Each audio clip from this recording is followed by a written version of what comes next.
Welcome back to First Take, coming to you live from the Seaport District at Pier 17, brought to you by Chase. A busy day before the NBA trade deadline yesterday as we saw some big moves, especially out west. The Clippers shipped Sweet Lou to Atlanta for playoff Rondo. The Nuggets get Aaron Gordon from the Magic, and the Mavs get some shooting help for Luka, picking up J.J. Redick from New Orleans. Stephen A., it's the Wild West for a reason. Talk to me. How do you handicap the West race thus far? I got to tell you something. I think the Clippers have gotten better. Obviously, Anthony Davis is the X factor. If he's healthy, the Lakers go back to the finals. If he's not, the Lakers go out maybe in the first round. It's that dramatic of a shift if Anthony Davis is not healthy. I would tell you that the Clippers will be right there, and I can't sleep on the Denver Nuggets. I've been thinking about Utah. I've been thinking about, obviously, the Portland Trail Blazers because of that backcourt with Dame and CJ. And what they bring to the table. And I like the fact that they picked up Powell from Toronto as well, although I'm wondering how many of those mid-sized guys do you need, 6'5", 6'6", that kind of thing. I'm wondering about that, but nevertheless, it is what it is.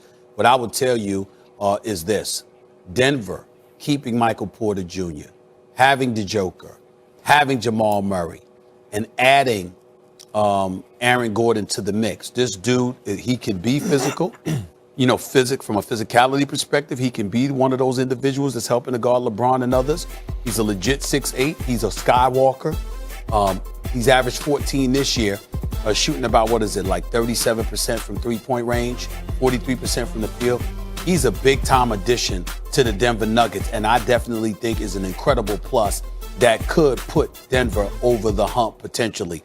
It's something interesting. Remember, they had Jeremy Grant last year, who obviously was incredibly impressive and ended up getting that big contract from Detroit because of it. This guy, to me, is on that level, if not better, in terms of what he's going to be capable of doing for the Denver Nuggets. Not to mention the fact that he can help, because you had Millsap there for years, who's an age-old veteran, very, very savvy and can be on a roster, but nevertheless, that's what you had. This guy, Aaron Gordon, brings that to the table. So I would tell you right now, Utah can't be ignored, but neither can Denver. So I'm looking at Utah, the Clippers, and Denver battling. If the Lakers don't have Anthony Davis, one of those three, it's a crapshoot right there. And even if they have Anthony Davis, it's going to be a rough out. They're going to make it a rough out. Well, Anthony Davis is the whole key, as you said. Yeah. Just keep in mind, LeBron and AD are so good together. And no, they don't have Rondo anymore, and that may be an issue, but Schroeder's a good player. Think about what Denver did in last year's playoffs. They beat Utah in an all-time great first-round series. Yeah. And then they go on to knock off the Clippers, come from behind. And they were no match for the Lakers. I mean, Jokic and Murray were both playing at MVP level. And there's a difference between, MVP level, apparently, and what LeBron and AD can do. They were no match for the Lakers. But adding Aaron Gordon, especially if AD may not be 100%, Aaron Gordon, besides everything else, from everything I know about him, he's a good guy, right? He'll be good for the locker room and all that stuff. Right. But he's also, as you mentioned, a Skywalker who, so far this year, is finally hitting his threes at an acceptable level, even more, almost 38% from three. He's taken 4 of them a game. That really adds something because you have to remember when you look at this Nuggets roster, it's not just that they have Jamal Murray, who's normally an excellent player, maybe like an all-star level player. Is that they have playoff Rondo, playoff Jamal Murray. Jamal Murray, what he showed in the playoffs last year is he goes from maybe an all-star to an MVP when you need him most. You put that together with Jokic, a guy having one of the greatest offensive seasons ever, and you have Porter Jr. hitting shots, and now you have Aaron Gordon. That's a whole lot. And I would just also tell you, because we've been through all the teams, the West, you're swimming with sharks. You mentioned Denver, you mentioned Utah, Stephen A., the Lakers, the Clippers, the Blazers add Powell. The Mavs added J.J. Redick. Yes. The Mavs are my sleeper team in the playoffs anyway. Don't let You know how I feel about J.J. Redick. We know what a fan I am of J.J. Redick. I hate the fact that the Sixers lost him. I always thought that the Sixers should have found a way to keep J.J. Redick, regardless of what you pointed out about his defensive liability. So I think that that's a big pickup for the Dallas Mavericks because you lost Seth Curry. And you need somebody, and even though Seth Curry, could arguably a better pure shooter per se, you know what? And he's a little bit big, or at least he appears to be. Here's the thing: J.J. Redick's ability to move without the basketball is what you cannot minimize because you got to have eyes in the back of your head watching everywhere he is because you still can't leave him open. And getting back to Denver, I don't even understand, Max, how there was even a discussion as to whether or not the Denver Nuggets would consider trading Michael Porter Jr. I will remind everybody, this brother, He's offensively this special. brother is listen, we know his injury history, but this dude right here is averaging 16 a game. He shoot 52% from the field.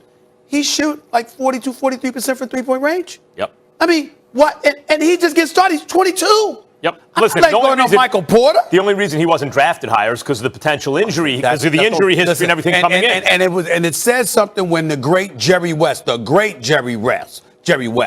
passes up on you twice. Because the Clippers had the 12th and the 13th pick in that draft, and they didn't take him.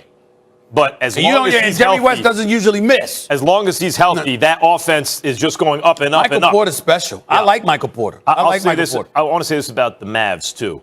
The way that team is constructed with Luka, if Porzingis stays healthy, now you add Redick. They have got Kleba is like 6'10". He shoots over 40%. Here's the problem. You keep bringing up Porzingis and his health. I will say this about Porzingis because I want to say this about him when you mentioned him last week.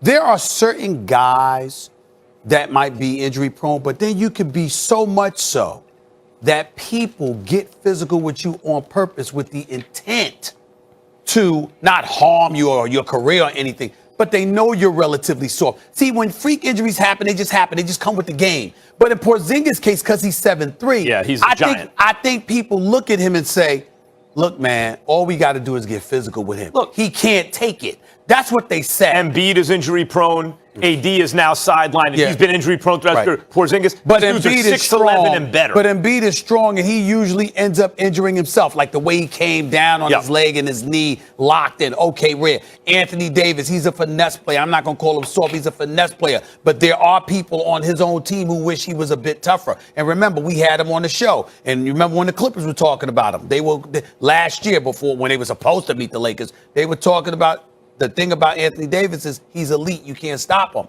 But you know that he's going to get hurt. Now, that didn't happen in last year's playoffs, but it happened this season. But Luka now has everyone on the floor with him can bomb. Everyone on the floor can bomb. From the 1 through the 5, they can all bomb. And Luka is a big-time passer. Yep. Yes. So Dallas could get very interesting. Fellas. But I don't consider them better than Utah, the Clippers, or Denver. And we didn't even bring up Phoenix. Yeah, I mean, Phoenix went 8-0 in That's the where I was bubble, gonna added go. Chris Paul, Phoenix hasn't looked back. What about Phoenix? They're second in the West. Yeah. How come you guys haven't mentioned them? Because they're relatively young. They have great coaching. Monty Williams and his staff are doing a phenomenal job. All right, and I think he's a Coach of the Year candidate. Chris Paul and his leadership. I actually think that Chris Paul, to some degree, should be in the MVP conversation, considering what he's doing to lead that team. It's just that Devin Booker's on the squad as well. But and they got a star in Devin Booker. But some of the pieces around them are so young, you just get the sense they'll be very interesting. They'll be a hard out, but they're a piece away from having legitimate contender status against these more experienced teams come postseason time. That's why we don't mention the Phoenix Suns as much. They got, you're right, and yet they went 8-0 in the bubble, and they added Chris Paul, and now DeAndre Ayton is starting to have games where you go, oh, look at that, and I think it's the Chris Paul effect, not just maturing. It is. And then you have Devin Booker, who I just said Jamal Murray and Spider Mitchell, and Devin Booker is one of those guys where in a playoff series, he might be the best guy on the floor. Yes. The Suns are very live. We didn't really even focus on the Clippers, who you said should make the Western Conference Finals. The West is a beast. Yeah. Or Portland, by the way, who added shooting. And Nurkic is coming back Friday. He's coming back. Powell, Nurkic, join McCollum, and Damian Lillard. It is real in the West. And Melo. Let's not forget Carmelo. It's going to be a fun playoff not forget run. Carmelo. All right, fellas, we'll leave it there. When we come back here on First Take, UFC President Dana White will join us. When will we see John Jones in the octagon again? Will we ever see Habib in the octagon? And what about Conor's next